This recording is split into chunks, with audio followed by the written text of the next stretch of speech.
Hello everybody, this is Kevin Element again with his third video in a series on how to make a ball bounce. This time the video should go a lot faster because, well, we're going to use programmatic motion this time. So we're going to ask the Flash CC application to do a lot of heavy lifting for us, and I like to show this demonstration last because, well, it often makes it seem like the process is extremely easy when really it is not. So let's just jump in. Scenes. Talked about that in my previous video. This time I'm going to jump into the scene called programmatic, and I'm going to do something really interesting. I'm just going to drag the ball out like so. Put it on frame 1. Why isn't it jump? Can anyone tell me what? Anyone? Why is it? Oh wait! I'm trying to do something on a locked layer. Once again, we have to be very careful to make sure that we're watching our timeline down below to make sure we're working in the appropriate frame. So let's set up another layer. This time we're going to call this my ball, just like the other two scenes. And I'm going to set this up for, 32 frames. We learned that from counting all the little balls that are in our illustration up above. I'm going to insert some frames. This time, when I put my ball out on the timeline, I'm going to do something slightly different. Whoop, still doesn't work. Let's select the ball layer, specifically frame 1. Let's drag that from our library and instantiate that object on our timeline. There we go. So this time I'm going to do something a little bit different. I'm going to use the modern Flash mechanics of animation. I'm going to highlight within the scope of this region on the appropriate layer. I'm just going to highlight any of the frames. Right click and look at the options up above. Wow, now we have this create motion tween. Not a classic tween like we did when we were following a motion path. But let's create a normal motion tween, a modern motion tween. And if I look down here, this is not mauve or purple or like the other time. This is blue now. So what does that mean? Flash has actually made the process of animation a lot more efficient. We can just simply scrub down the timeline and select the frame where we want another keyframe to be and watch this magic. I can say start at frame 1, and then when you're done, just end over here somewhere. And it's created this interesting new line. And at first this kind of confused me. It's like, what's this line? It's obviously a motion path, but I didn't have to draw it. But it's just a visual cue to help us to realize where Flash is going to do the in-betweening.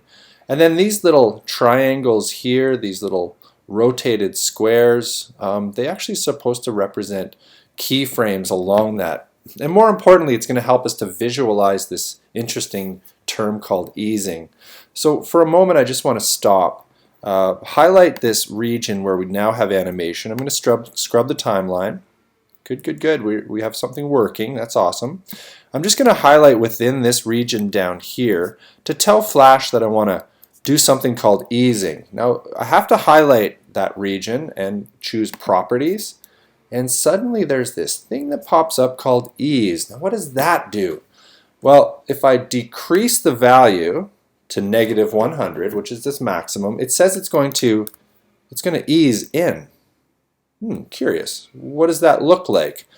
I've been hitting Command Return up until now to test my movie, but I don't want to see all of the other scenes. So maybe under Debug, Movie, no, Control, maybe I can test. I can just test the scene alone. So I'm going to hit Test Scene and watch the behavior of easing in.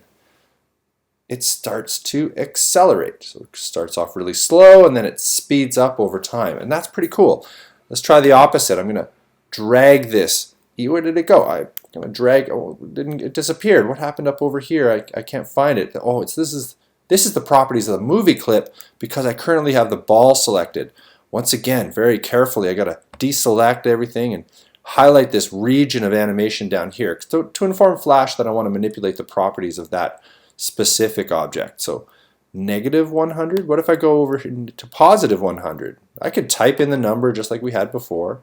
But look at how the keyframes now start to bunch up near the end of the line, just to give me a visual cue that it's going to ease into that last frame at 32. Once again, under Control, I'm going to test my scene and see how it decelerates into place.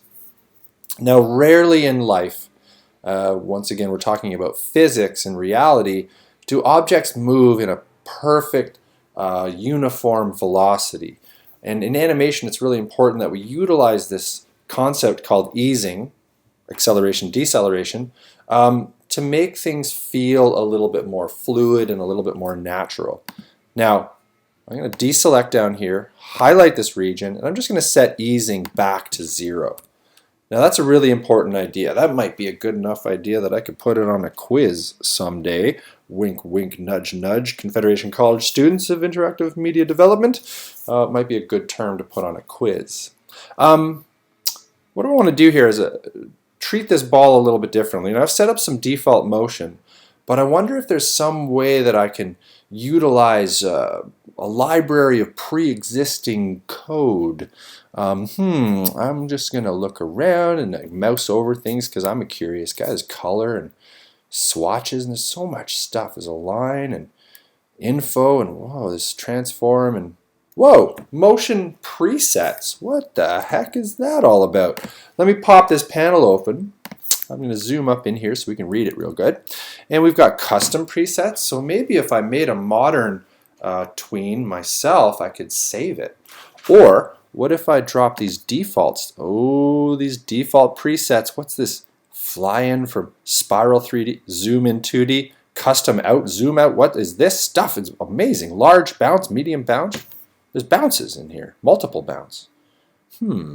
Which one? Bounce in 3D? Well, we might not get the perfect result that we see from Angry Animator's awesome illustration in the background, but let's just choose one and see what happens. Large bounce. Oh boy, really? Hit apply. Do you want to replace the current motion object with this? Okay.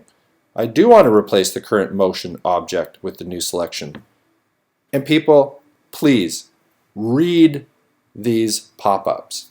Take the time to look at the dialog boxes in your software and really try to understand what they mean. They're not just there to be annoying. We click no and yes way too fast, but please, we do want to replace the current motion object with the new selection. Yes. Really? No. It's added keyframes. Now these look very different in the modern regions of animation in Flash, but wow, it's actually gone so far as to put some keyframes in. And what about if I control test scene? Really? It's actually doing the job for me. Now I call this programmatic animation. That's because there's some code behind the scenes. This motion preset actually has an XML file attached to it that is going to inform the Flash system exactly what all these keyframes have to look like. We can actually do a lot of heavy lifting in our IDE, our integrated development environment, and save these animations as motion presets. So maybe you've spent hours making a logo spin around and fly at the screen and look just absolutely stunning, but you want to use that for another client someday. Save your modern motion tweens as motion presets. So the rest of the puzzle for my students is to make this a little bit more attractive, and I just want to prove a point here.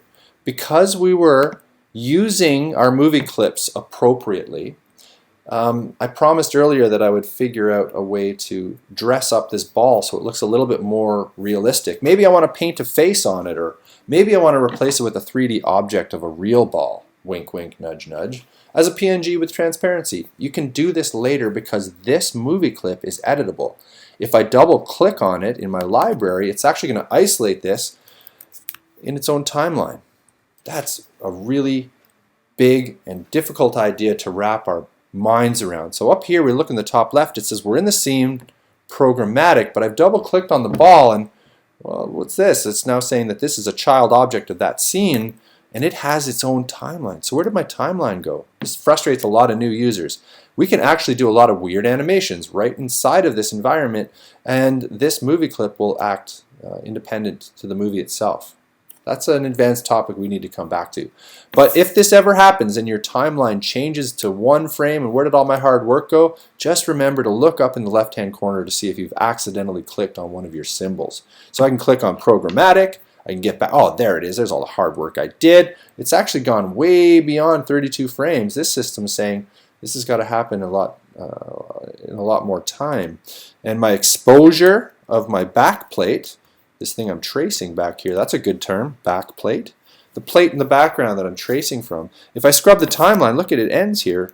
The tail of that region's at frame 32. So if I scrub the timeline, watch what happens. Suddenly it just blink, it disappears. And then boom, and then blink, right? So we have to expose that longer. It's just like exposure on a camera. So I'm going to grab the tail of this and I'm going to drag it. I'm going to click on it once carefully, deselect everything by clicking down here in the dark gray region. I'm going to click carefully once and let go of my mouse. I'm going to grab the tail and drag it over. Now I'm extending the region. It actually created a new keyframe, and Flash is really bad for that. It'll just create these things I call turds. I didn't want a keyframe there. I just wanted to make that region longer. So maybe I did it wrong. Maybe there's a better way to do it. Let's think about this and be analytical. What if I did it this way? Selected this empty region in here, highlighted it by clicking and dragging, right-clicked and said insert frames. Let's insert some frames, and now we've overcome that problem. The tail is the little square there. It's at the end of the region, and we can scrub back and forth and we can see that tracing layer.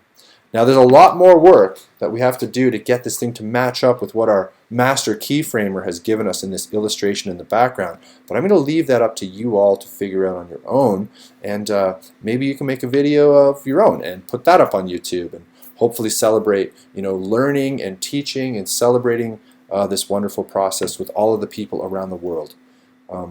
Thank you very much. I appreciate the time you've taken to listen, and I hope you've learned lots. If you haven't watched the other two videos, it's a series. There's 2 others on YouTube that you can watch. Subscribe to me.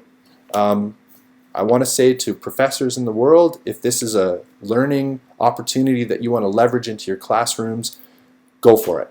I believe in open source. I believe in sharing. I think we're at a point in history where we can really dig into these awesome technologies and share. And who knows, maybe we'll learn faster and in the future be able to produce even more beautiful, interesting, interactive media. Thank you for my students from Confederation College.